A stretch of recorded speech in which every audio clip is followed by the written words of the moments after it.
So I was all ready to go, the stereotypical duck hunt headline, and then the Bruins fell apart. Again. Bruins lose 6-2 to the Anaheim Ducks.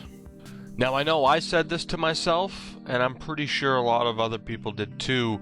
Zach Trotman, of all people, gets a goal 40 seconds into it, assisted by Krejci and Bolesky, so they both continue to put up points. But Trotman gets a goal, his first of the season, and the first thought in my mind before, hey, we scored, or hey, they scored, was, shit, this isn't going to be good. And indeed it wasn't, because from there, Corey Perry gets a goal, Shea Theodore gets a goal on a power play. And I will say this about Shea Theodore and the 2013 NHL draft. Now, it's not a guarantee the Bruins would have been able to draft Shea Theodore. Anaheim did draft ahead of where the Bruins were supposed to in 2013.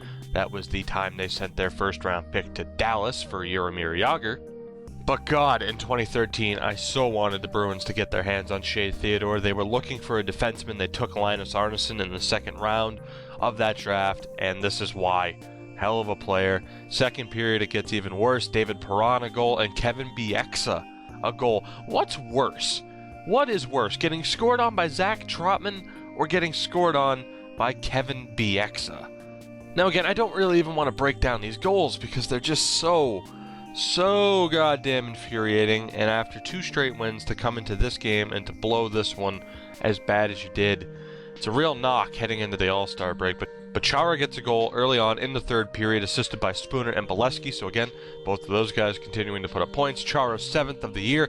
You start to think there might be a little bit of TD Garden magic, and it just wasn't meant to happen. Kessler gets an empty netter, and then 23 seconds later, just for shits and giggles, Mike Santorelli gets another goal. Not an empty netter, just a straight-up goal to push the score to 6-2.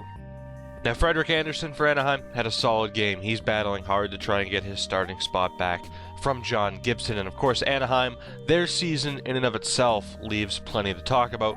In this game, though, for the Bruins, obviously the big story is Gustafsson starting the game. The first goal by Corey Perry kind of being his fault in terms of playing the puck.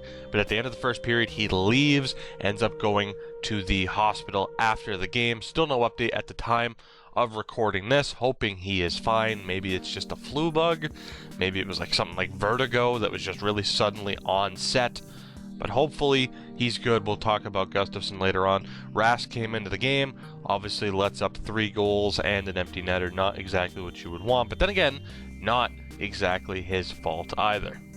And I will say this because, again, I'm not going to get overly negative. The Bruins are coming off a 2-game win streak. You end up losing here.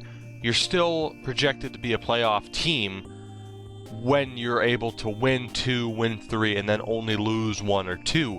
It's when you win 2, lose 2 or 3, or even 4 when you start to get in trouble. But in the meantime, this team is still a playoff spot. They will have at least a wild card spot locked up as of the All-Star weekend freeze. But this was a rough night. This was a rough game. You sat some of your muscle guys, Randall and Ronaldo. And what's weird is after the game, you have people saying, oh, Anaheim really took the physical game to Boston despite Boston having more hits. I think that might have just been a point that was lost in the shuffle. I mean, for Anaheim, you had Lindholm, who always hits. You have Simon Dupre with 4 hits, who always just runs around like a goddamn wrecking ball whenever he actually plays. But I mean, for Boston, Chara had some hits, Trotman had some hits, Kevin Miller had some hits.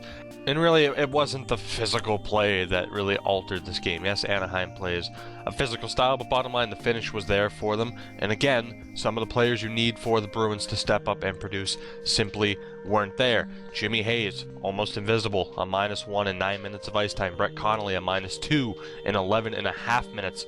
Max Talbot, right back to what we saw from him in the Winter Classic, a -4 in only 7.5 minutes of ice time, which was absolutely brutal. Landon Ferraro, a -3 in under 7 minutes of ice time. Even Patrice Bergeron, he did well on draws, but he struggled in this game. Dennis Seidenberg, Torrey Krug really struggled. Of course, the big point with Krug in this game was his fight with Chris Stewart, and Jack Edwards' comments. It is what it is. Krug knew what he was doing.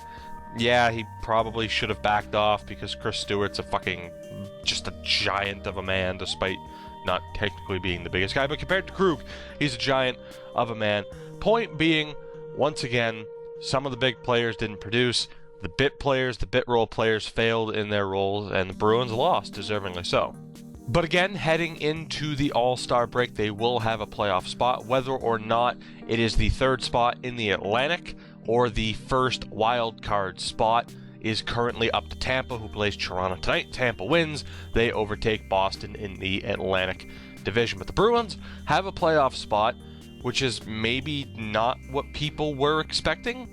I mean, let's be honest, I don't think anybody really expected this season to go the way it has, coming into it with management changes, the wheeling and dealing of Don Sweeney's wild ride, trading away Lucic, trading away Hamilton, which, God, how much could they use Hamilton, but trying their best to rebound from the fallout of the 2013 Stanley Cup run. It finally came to a head where, okay, you lost Ginla, you lost Boychuk, Lucic, you're losing these guys, and you have to replace. And some of the bit players have stepped up, some haven't. But again, you're in a playoff spot. You have a decent goal differential. You have a surprisingly bad home record, 11-13-2, but your away record is fucking outstanding, which makes no sense. 15-5-3. Never would have guessed that. And again, just talking about goal differential, for the Bruins to have the 6th best goal differential after some of the struggles we've seen them have this season, particularly early on for Rask in goal, and especially on defense all season long, it's very surprising. And sometimes the stats, and granted, goal differential, it isn't some magically advanced stat, but some of the statistics can really surprise you when you're just kind of tunnel vision on the defense sucks, Rask isn't playing his best. I mean, hell, when talking about stats, when's the last time we had a Bruin inside the top 15 in scoring? Patrice Bergeron, 44 points, currently 15th in scoring. We're halfway through Don Sweeney's wild ride of 2015-16. It's been interesting so far, and I'm sure the last half of the season will be interesting as well. And of course, the All-Star game. Looking forward to it. John Scott's going to be there. Skills competition's always fun to watch. It should be a fun weekend. But of course, if you've enjoyed this extended episode, leave a like down below. Subscribe for more recaps at some point after every single Bruins game. And I will see you all after the All-Star break.